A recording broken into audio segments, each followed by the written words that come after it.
You are being watched right now. Not by a person. Not by a camera. By a system so sophisticated, so deeply embedded in the technology you use every day, that most people will live their entire lives without ever understanding it fully. Every scroll, every pause, every tap, every second your eyes linger on a screen. All of it is being measured, recorded, and sold. The global attention economy is worth over $600 billion annually, and it is built entirely on one resource that you produce without ever meaning to: your attention. And somewhere inside this system, there is a method so precise, so quietly deployed, that it can predict what you will look at next before you even decide to look. Nobody talks about it. Nobody labels it. But it is running right now, in your pocket, on your screen, inside every app you have ever loved. The average person spends nearly 7 hours per day looking at screens. 7 hours of cognitive real estate, surrendered daily to systems whose true purpose most people have never been told. That is more time than most people spend sleeping. More time than most people spend working. And during every one of those hours, something is happening that has nothing to do with the content being consumed. Data is being harvested. Patterns are being mapped. Behavioral profiles are being built, updated, and refined in real time. You open a social media app to check on a friend. You stay for 45 minutes. You are not weak. You are not undisciplined. You are the target of engineering so advanced it makes NASA's rocket science look straightforward by comparison. The companies behind your favorite apps did not accidentally make them addictive. Addiction was the specification. Engagement was the product. And you, your focus, your time, your mental bandwidth, are the raw material that the entire system runs on. Consider the mysterious clue already present in how you are using your device right now. Somewhere in the code of every major platform, there exists a measurement called a dwell signal, a hidden metric that tracks not just what you click, but how long your attention rests on something before you move on. Companies claim it is used for relevance, but the full truth of what it does runs far deeper than anyone has publicly admitted. Think about the last time you opened an app with the intention of spending 2 minutes, and found yourself still scrolling 30 minutes later. That experience was not random. It was designed. Every element of the interface, the color of a notification badge, the timing of a new post appearing, the way a video autoplays before you consciously decide to watch it, was tested, refined, and deployed with one goal in mind: to extend your time on the platform by any measurable fraction. Silicon Valley has a name for this process. They call it engagement optimization. But the engineers who built these systems have another, more private term. They call it the slot machine problem, because the behavioral science behind pulling a lever and hoping for a reward is identical to the behavioral science behind pulling down a feed and hoping for a post that excites you. The variable reward mechanism, the same psychological trigger that makes gambling so difficult to stop, was consciously incorporated into social media design. This is not speculation. Former employees of major platforms have confirmed it in congressional testimony. Researchers who built these systems have walked away from careers worth millions because they could not reconcile what they had created with what they believed was right. The question is not whether companies are engineering your attention.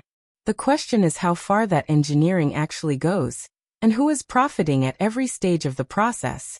Because the companies building these products are not your entertainment providers. They are the infrastructure of a global commodities market. And the commodity is you. To understand how the attention economy actually operates, you need to understand the relationship between three entities that most people never think about together: platforms, advertisers, and data brokers. Platforms, Facebook, Instagram, TikTok, YouTube, Google, are the arenas where attention is captured. Advertisers are the buyers who pay enormous sums to place their messages inside those arenas. And data brokers are the hidden intermediaries who ensure that every advertiser reaches exactly the right attention at exactly the right moment. The platform's entire business model depends on one thing: keeping you inside the arena as long as possible. Every dollar of advertising revenue is tied directly to time spent. More minutes on the platform equals more ad impressions. More ad impressions equals more revenue. This is why the algorithm is not designed to show you what is true, or what is important, or what is good for you. It is designed to show you what will make you stay. Content that provokes outrage keeps people on platforms longer than content that informs. Content that triggers anxiety keeps people scrolling longer than content that reassures. The algorithm knows this. The data proves it. And the companies continue optimizing for it because the financial incentives are overwhelming. An internal Facebook research document, later revealed to regulators, showed that the platform's own researchers identified this dynamic and raised concerns internally. The concerns were noted. The algorithm was not changed. Meanwhile, on the advertiser side, something equally remarkable is happening. Companies are not simply buying ad space. They are purchasing access to psychological states. Programmatic advertising systems, the automated markets where ads are bought and sold in milliseconds, allow advertisers to specify not just demographic categories, but emotional conditions. They can target users who have recently shown signs of anxiety, users who have been browsing content associated with insecurity, users whose behavioral patterns suggest they are in a purchasing mindset. The precision is extraordinary. The transparency is nearly zero. You agreed to this, technically, somewhere inside a terms of service document written by lawyers specifically to ensure you would never fully understand what you were agreeing to. Global digital advertising revenue surpassed $600 billion in 2023 and is accelerating toward $1 trillion within this decade. To contextualize that number, the entire global film industry generates approximately $100 billion annually. The global music industry generates roughly $26 billion. The attention economy is not a cultural phenomenon sitting alongside the entertainment industry. It has consumed the entertainment industry. Every streaming platform, every music service, every news publisher now operates inside the attention economy's logic. Even television, once a separate medium, has been restructured around the same data-driven engagement principles that govern social media. But the numbers extend beyond advertising. The behavioral data generated by attention platforms has spawned an entirely separate economy of its own. Data brokers, companies with names most people have never heard, like Acxiom, Experian Marketing Services, and Oracle Data Cloud, compile individual behavioral profiles so detailed they can predict purchasing decisions, political opinions, relationship status changes, and health conditions with accuracy that rivals professional clinical assessment. These profiles are sold, licensed, and traded across industries in transactions that happen entirely outside public view. A single detailed consumer profile can change hands dozens of times before influencing a single purchase decision. The person whose attention generated that profile receives nothing. Not a cent. Not a notification. Not even an awareness that the transaction occurred. The raw material is human. The profit is corporate.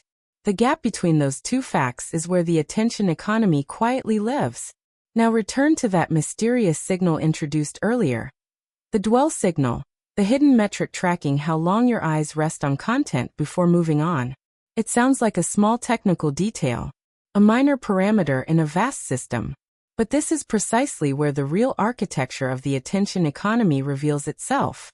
Because the dwell signal is not just one metric among many. It is the core input feeding the most powerful feedback loop in the history of commercial technology. Here is what makes it so unusual. Most people assume that platforms track what they click. They know about likes, shares, comments, and follows. These are visible interactions. But the dwell signal captures something far more intimate. The gap between what you engage with publicly and what holds your attention privately. You might scroll past a post without liking it. But if your eyes paused on it for 3 seconds, the algorithm recorded that pause. Your hesitation is data. Your private moment of curiosity is a data point being fed into a model designed to exploit that curiosity further. This means that your internal mental states, the things you never consciously share, never choose to broadcast, are being mapped and monetized without your knowledge or explicit consent. The line between what you express and what you experience has been systematically dissolved by platforms that can now measure both. You are being read at a level deeper than language, deeper than behavior, at the level of raw, unfiltered human instinct. And the implications of that dissolution extend far beyond what any privacy policy has ever honestly disclosed. Here is the truth that connects every thread of this story. The dwell signal is not simply a relevance tool. It is a psychological profiling mechanism. When platforms accumulate millions of dwell signals from a single user over months and years, they build something that has never existed before in human history. A map of that person's involuntary attention. Not what they decided to engage with. Not what they chose to share. What they could not help noticing. What held their gaze before their rational mind caught up. This involuntary attention map is the most accurate picture of a human being's genuine interests, fears, desires, and vulnerabilities ever constructed. And it is being used not merely to show you relevant advertisements, but to predict and shape your future behavior. Platforms sell access to this map to advertisers who use it to intercept decision-making at its most unconscious level.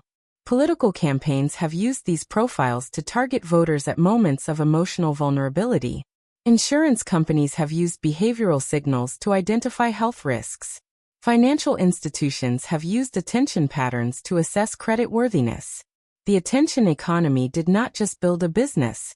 It built a surveillance architecture so intimate it knows you better than your closest friends.